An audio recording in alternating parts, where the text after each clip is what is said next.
this is what happens most of the times in families. We are trying to make the other person understand how we are right and how they are wrong, which in its which in itself it's like a declaration of war. The other person is going to feel attacked. They are going to be on the defensive, and you will never be able to grow from this place. And this is for me the opposite of communication, because communication is really putting away that armor, putting away the spade and the sword, and to be willing to listen, to say your bit, but in a respectful, in a humble way, and with a certain mindset. Welcome back to Healing and Growing Hand in Hand podcast. I'm your host, Lisa Tickle, and our guest today is Edoardo. You pronounce the last name for me, please. Guidali. There you go. And he is a communication expert, and I'm really looking forward to this conversation. We were kind of talking before the recording got going, because I think what you're doing is not only significant in your life, but you're healing your family, and I think that's beautiful. So a lot of what we're going to talk about today is how Edoardo was able to heal himself first, and then it has now overflowed into healing his family. And some of the things we'll also talk about is breaking the generational patterns, which is huge. And it sounds like you are the golden ring in your family that is creating that is breaking those generational patterns. And so I'd love for you to share that with us so that the rest of us can take note. Because as I was mentioning before the recording started, I have friends that are going through this right now, and it's a tough place to be, where you are the golden ring in your family, because I'm sure at first, and I know in my case, and probably in yours, it wasn't received real well. So why don't you, yeah, I can imagine. So why don't you start out telling us a little bit about yourself and your history, and then we'll kind of get into what it is we want to talk about today, which is breaking those generational patterns. Well, thank you very much, Lisa, for having me today. It's an honor, Thank and you. I'm very happy to talk about this topic. So, about me, my name is Edoardo. I come originally from Italy, and now I'm living in Switzerland, in the city of Zurich. Nice. And my story, it's quite interesting because it began 3 years ago, right in a moment of crisis for me, for my personal health, Mm-hmm. and also for my family, as it was the time in which my grandfather died. Sorry. And I suffered from an autoimmune disease called chemical sensitivities, Mm-hmm. which is a recently discovered and recently recognized disease, not in many countries, but in the United States is one of them. And I went through an hard time healing from it, because it was at the time poorly understood, and many doctors didn't know what to do about it. Mm-hmm. So when I found a solution to this problem, I realized that I wanted to radically change my life. Through the illness, I understood that I wanted to do something more meaningful than to choose a career in the corporate world, as I have a master's degree in management and economics. Wow. And during this time of healing from the chemical sensitivities, I was living at my parents' place in Italy. And we were all very close in a sense, because my grandfather just underwent a very tough operation, and he has been recovered in the hospital for a month and a half, Mm. in very critical conditions. And we knew that there was not much to do about it. And so it was a hard time for my family because of this, but also under uh, many other aspects. As a family, we were never very close. We had many difficulties communicating with each others. We didn't share lots of the same values, lots of the same ideas. Did not share the same values and ideas? No, we didn't. Okay. We had different views, we had different perspectives, which in itself it shouldn't be a problem, Right. but it was in our family because many times we ended up fighting, and in the end we ended up learning how to be polite with each other, or how to avoid the subjects that would cause problems to our family. And I moved to Switzerland, and part of it was that I wanted to get an education in Switzerland, but part of it was because I wanted to have my freedom, and I was really tired of fighting with my family. Hmm. So I wanted to have some time alone.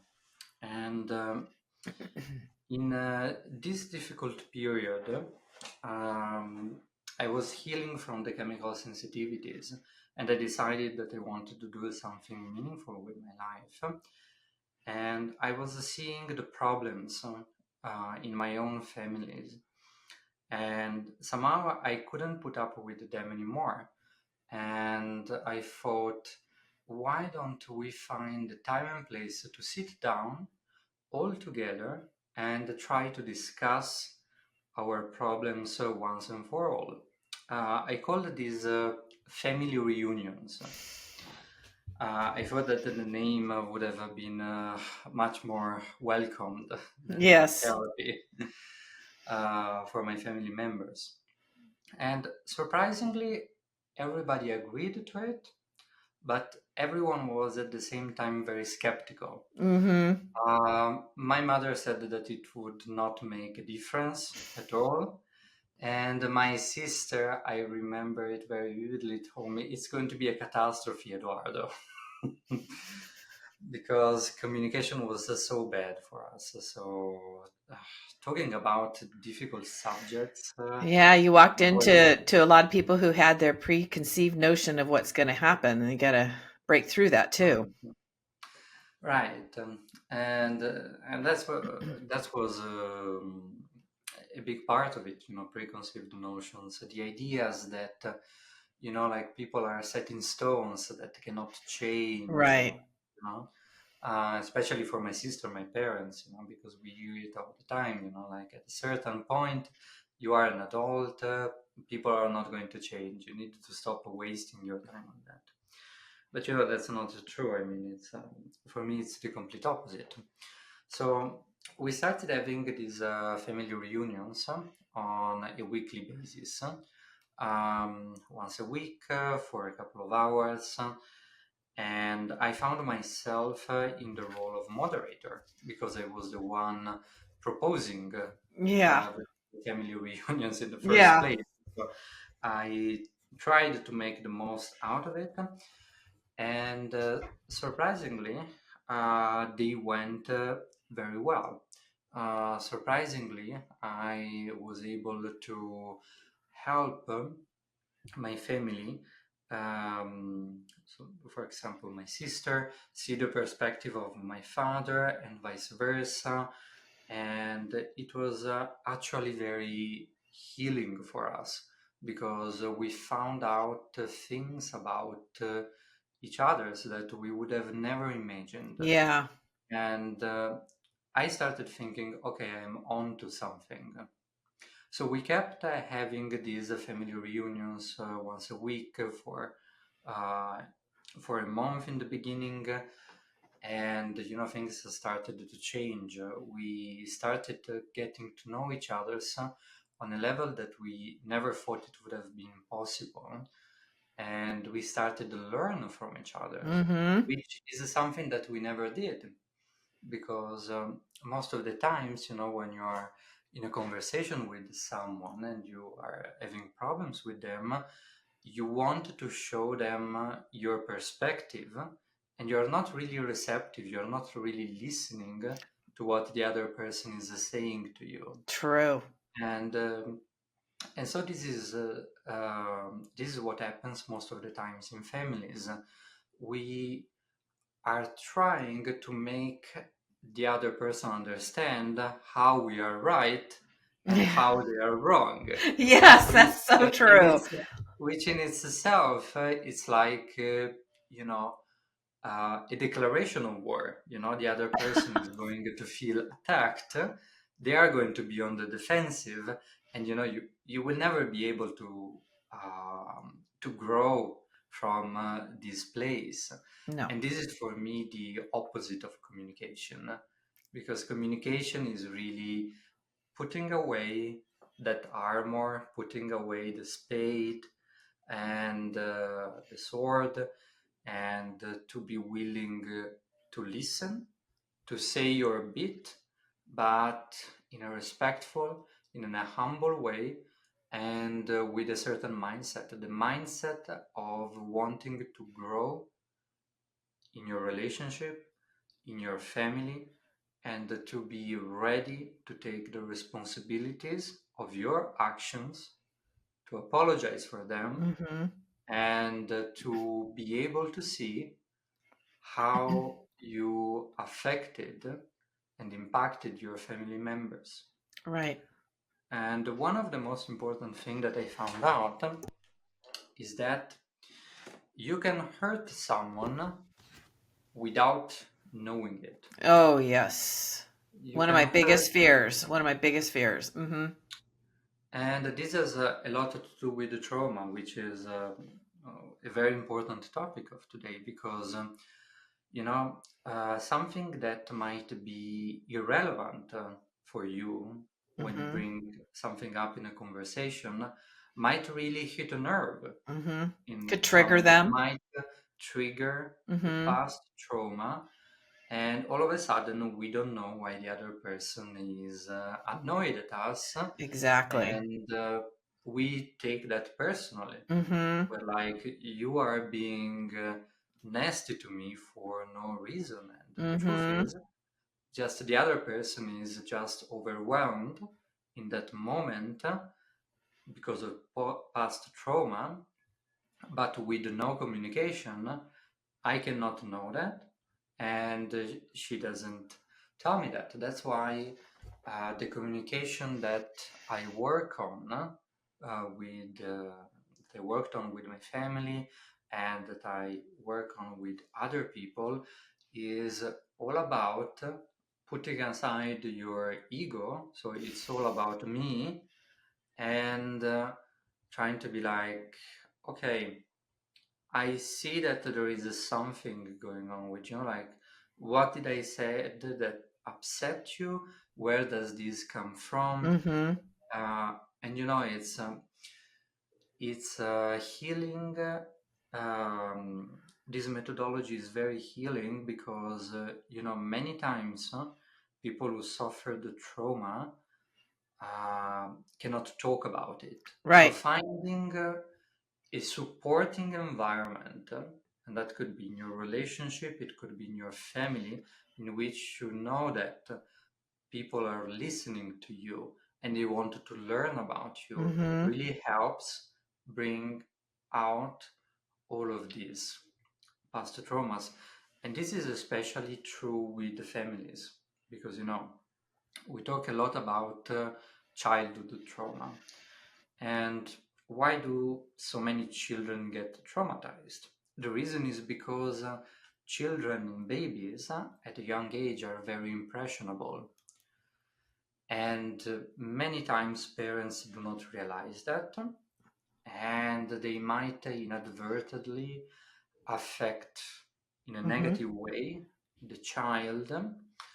And when we create this healthy communication situation with your family, in which you learned how to communicate, how to listen, and you know that you are feel supported, and you know that the people in front of you want to learn from you, it's extremely healing because um, many times it has to do with your father, many times it has to do with your mother, many times it has to do with both.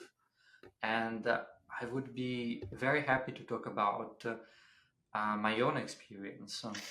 Yeah, I was Uh, thinking, if you could share with us, like, I would imagine the very first meeting you had with your family was very uncomfortable and very awkward. And I'm sitting here thinking, how would you get it started? Because I mean, really, the biggest push was getting everybody to show up, which right, is not an easy thing to do. So you were able to successfully get everybody to show up, and you were able to get them to show up every week for a family reunion, which is amazing. But then how did you get the conversation going? Because you had at least two people that came in and said, not going to work, not going to work. So they already came in with this completely, closed mind because they were sure that it wasn't going to work. So how did you start it? How did you start the conversation, and how did you get them to continue to come back? right. That's very important. Yes, it's very difficult to bring your family members on the table. It's equally difficult to keep them on the table. Yeah, I would imagine. So, Because you start getting into some uncomfortable conversations. right, right. And the most important thing that you need to do in the beginning is to manage expectations. So many Yeah. times in the first family reunion that we had, I made it extremely clear that we had lots of problems, and no one really denied that because we knew that, and that we are here for the well being of the family, but we shouldn't expect to solve all of our problems in our sitting, and we should be very gentle and kind with us because it's like uh, it's like preparing for a marathon. You don't run the whole marathon at once if you have never trained. You True. need to be willing to be patient, to take in the time to train, to take in the time to rest, which is also very Yeah. important. And you need to know that you're not going to get to your objective right away in a week or two. At least most of people cannot without prior preparation. And this is how I like to explain how communication works with so many people because many people are very impatient. They want to get to it, they want to solve Mm-hmm. the problems, but sometimes it's very quick, but sometimes it requires time, it Yeah. requires adjustments. Not all people process information at the same speed.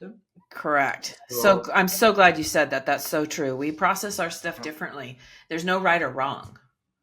yes, that's exactly why managing expectation is very important. Yes. Also, you don't want to do this out of the blue. So you don't want to come back home in the evening and say, okay, I listened to this podcast with Edoardo and Lisa. Now we're going to talk about all of our problems.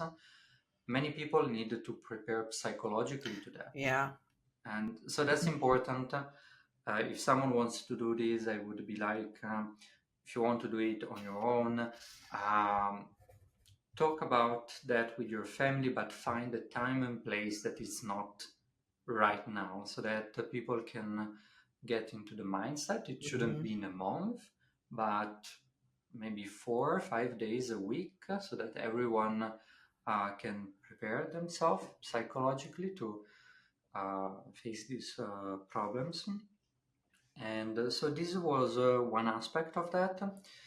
The other aspect was to be mindful about our energies, Hmm. physically and emotionally. There are people who Hmm. get very tired of talking very quickly, but also the way that Hmm. I work is with small achievements in the beginning. small steps. So we don't want to maybe talk about our biggest problem at the beginning, Right. because communication is like a muscle, you know. If you don't use it, you lose it. So in the beginning, you don't want to exaggerate. So I usually start with small problems, to get the communication going and to make everybody understand the importance of listening, the importance of not interrupting, the Hmm. importance of learning from each other. And so many times, we were, especially in the first session, we brought up a problem and someone started talking. As soon as another person didn't like what he or she heard, started interrupting. So I was like, the most important thing is that one person speaks at a time, that we all listen to this person until this person is done. Hmm.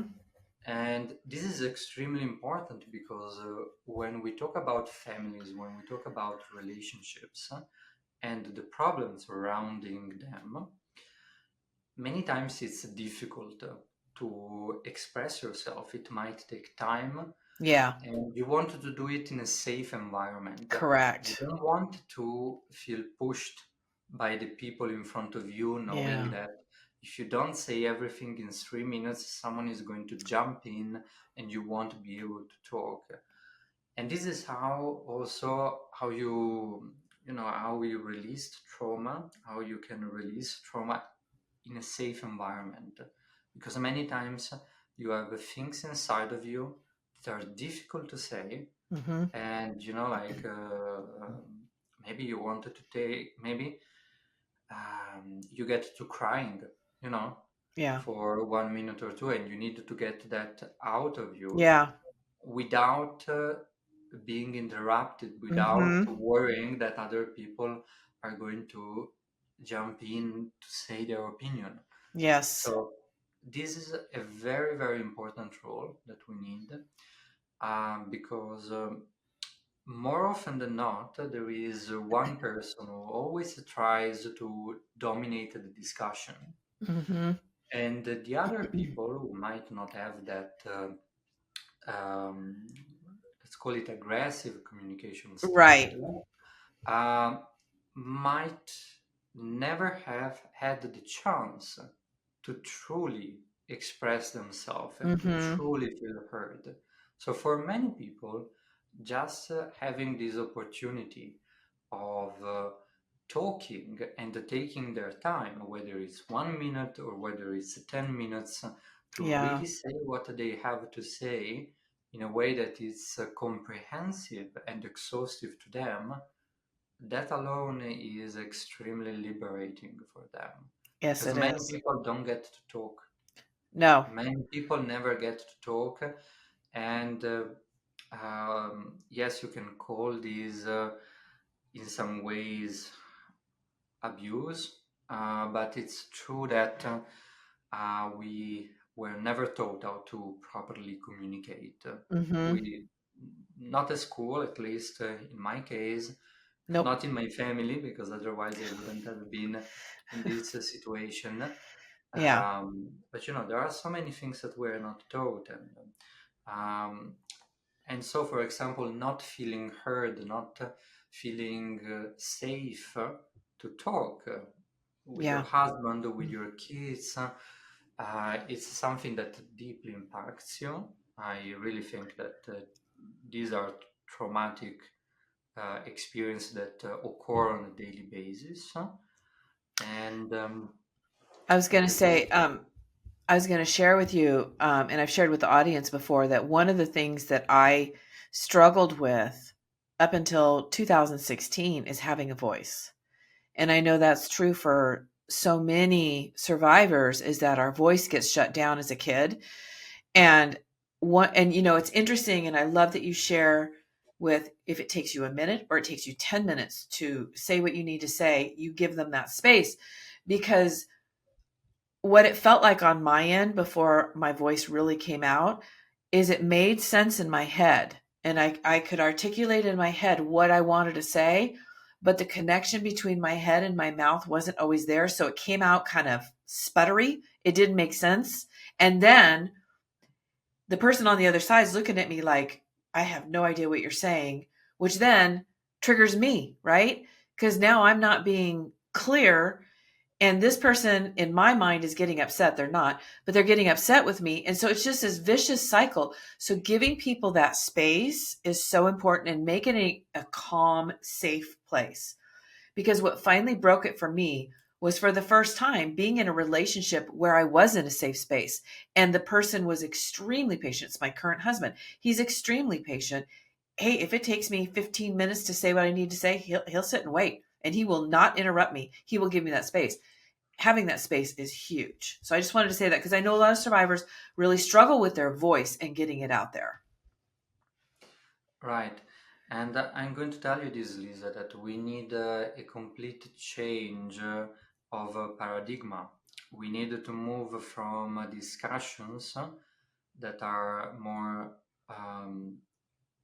box matches than real discussions to actual discussions, what I'm talking about here. And what I would like to tell the audience is that you don't need to wait to find a person that puts you in a safe place, because some people are just naturals. Probably your husband is a natural, very kind, very He is. attentive, very listening. And, many times we fall into the trap of thinking, you are just lucky you found someone who is like that. But in my experience with my family and all the people that I worked with, I can assure you that this is something that even the most stubborn family members can learn. Because um, I was in a situation like that with my family members. I didn't feel heard. It was extremely difficult to say anything. And since everybody, anyhow, is going to jump in or interrupt you after you make a 2 second pause, it was impossible to get out from my chest Mm-hmm. what I had to say. So I really wanted to say that it is really possible to create a safe environment where it wasn't the case before. And you can do this with communication.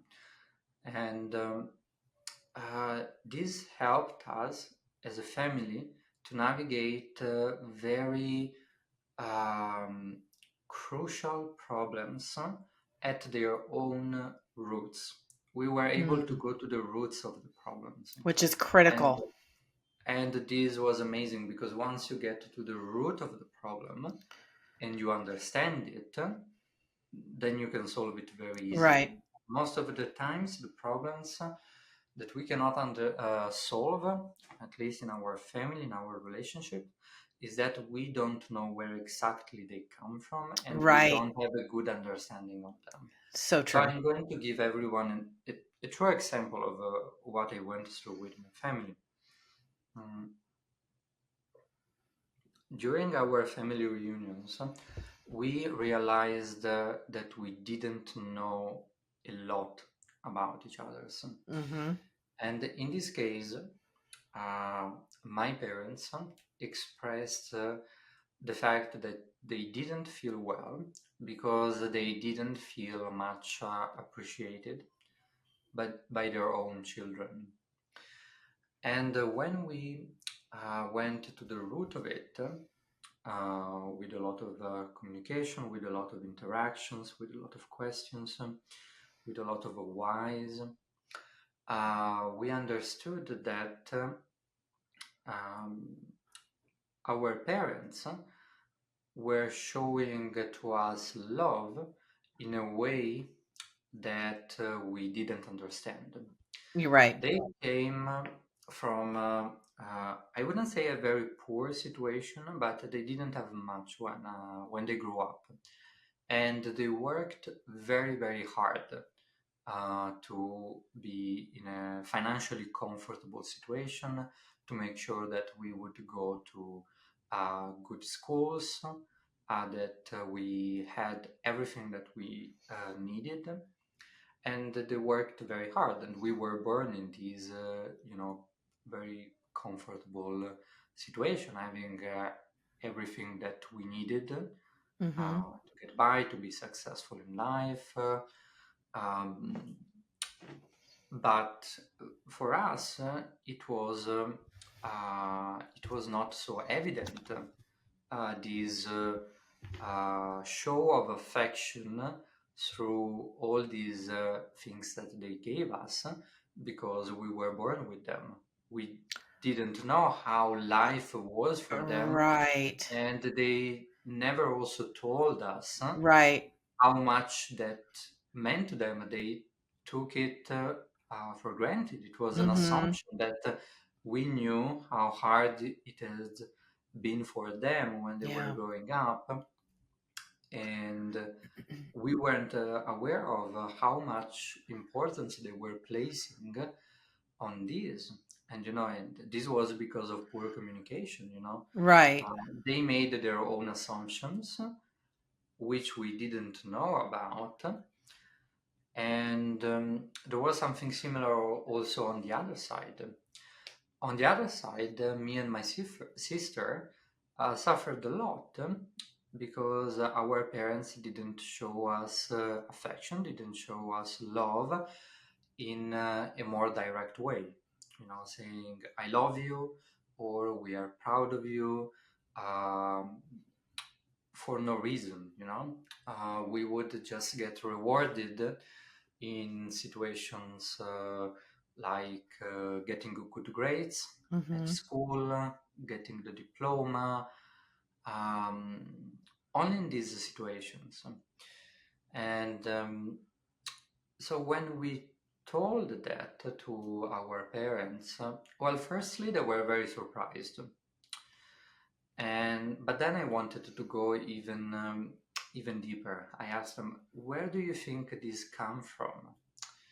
And they told us, well, actually, in our family, our parents also didn't say to us, I love you, or Yeah. um, you have done a great job, we are proud of you, for no reason. So they grew up as well in this environment, and they told us, at the time it was considered weird in our family to express affection in this way. So when this is all about breaking generational patterns, because Mm-hmm. and understanding that in our case, our parents didn't want really to hurt us. They just experienced the same situation, and they didn't realize the importance of it. And they Right. probably suffered a lot as children because Mm-hmm. their parents didn't love them unconditionally. And sometimes it's so hurtful. The trauma is so strong when you're not loved unconditionally, that Yeah. it brings you to do the same thing to your children. Mm-hmm. So in this case, they needed our help to say to them, it's really okay to say, to love us unconditional, to say that you are proud of us for no reason, because that was the case. They just didn't say it, and they showed it to Mm-hmm. us in a different way. And that this was on that day when we had this conversation. It was the first time that my father hugged me and said, I love you. And it's going to be like a day that we will both remember Oh yeah. forever, because the good intentions are always inside, you know. Um, and as soon as they realized, okay, this is what's keeping us from having a good relationship with our children, they started doing that every day. They Right. realized that. And as soon as me and my sister realized how much importance my parents were placing, on all the things that they gave us, we started giving it a complete different way, and we saw these all these uh, you know ma- things that before were for us just material things, Mm-hmm. as a sign of love. We understood how our parents were thinking about those things, and how much they meant to them, you know and this was for us a big obstacle that we overcame. This was for us a big learning, in our family, and it really changed everything in the dynamics that we had with our parents, in the dynamics that our parents had with us. And it was really like a huge weight was off of our shoulders, because we realized that our parents truly love us, and our parents realized our children truly love us. There was not anymore a feeling of being unappreciated, Mm-hmm. and uh, this was amazing for us. It completely, just this one discussion completely Yep. changed our life, and it created an even safer environment Mm-hmm. for our family to thrive. Because for us, um, getting into the kitchen in the morning to have breakfast and being greeted by your own mother or father hugging you and saying to you, Mm. I love you, from a situation in which we were not used to that. It's like drinking after 10 days that you haven't drank any water. It's like being in the desert for so long and finally drinking some good water. It was so fulfilling. It was Mm. so such an amazing, warm feeling that we Yeah. all felt.